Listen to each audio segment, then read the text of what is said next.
A lot of stuff to cover in the weather department. First few days of this week going to be very nice. We've had heat the past couple of days. A cold front has now come through and started to knock the numbers back down again. 61 is the current situation. So fall back again, low 50s in the morning.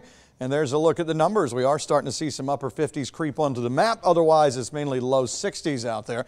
And the overall net effect, again, of the front, especially when they come through during the day like this on an 89-degree day, is just the humidity is starting to drop. And we've seen that. So another front to come through and push the muggy stuff down into southeast Georgia. You can see dew points in the 40s. Okay, so here's the radar shot. Nothing happening here, and there won't be anything happening Tuesday, Wednesday, Thursday. It's that Friday into Saturday kind of iffy time if Ian, the hurricane, starts to steer in this general direction. But there's still a lot of ifs with it, unfortunately.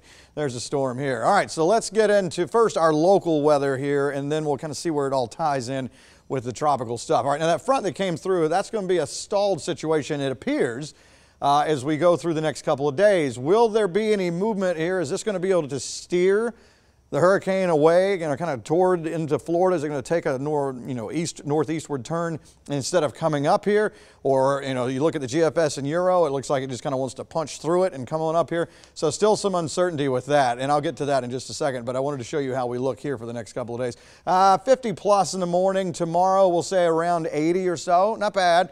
Definitely down from the 89 today, and then probably low 50s, maybe some upper 40s Wednesday morning. And then Wednesday afternoon, we're starting to see some of those 70s. Dew point time. Yeah, man, just big broom. Pushed it all down. Dew points in the 30s off and on as we go through the day tomorrow. So let's get into it. This is the Ian dilemma, and it looks like a tree when you come on up. These are forecast models trying to figure out where this thing is going to go. Not only do we have a wide range of potential here in the path, but also in the timing. Some slower than others, some faster, but it's just a mess here. So you're talking about it coming to Florida. Is it going to go farther toward the west here? So the official track from the National Hurricane Center, the latest one that just came out a little bit ago at 11, shows crossing over Cuba as we head into tomorrow, ballooning maybe to a Cat 3, a Cat 4. Obviously, that's a major hurricane, and then starting to turn a little bit toward the east-northeast toward Tampa. So that seems to be the main area of concern right now. These numbers may change. It may not be a Cat 3 or Cat 2 at that time. It could be, up or down on that, and then weakening as it comes on to land. Now, this may change, and we see these tracks change back and forth, especially when you're looking at those spaghetti plots that are going all over the place. There's just nothing in concrete. If it stays like this, let's say this is the scenario that plays out, you're looking at weakening down to an area of low pressure in southeast Georgia and then passing by us between Macon and Savannah.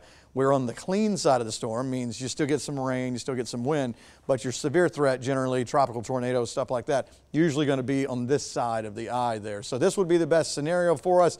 It would be just an area of low pressure, just coming on up, throwing some rain and a little bit of wind. So we hope for that. Here's a look at the GFS and Euro.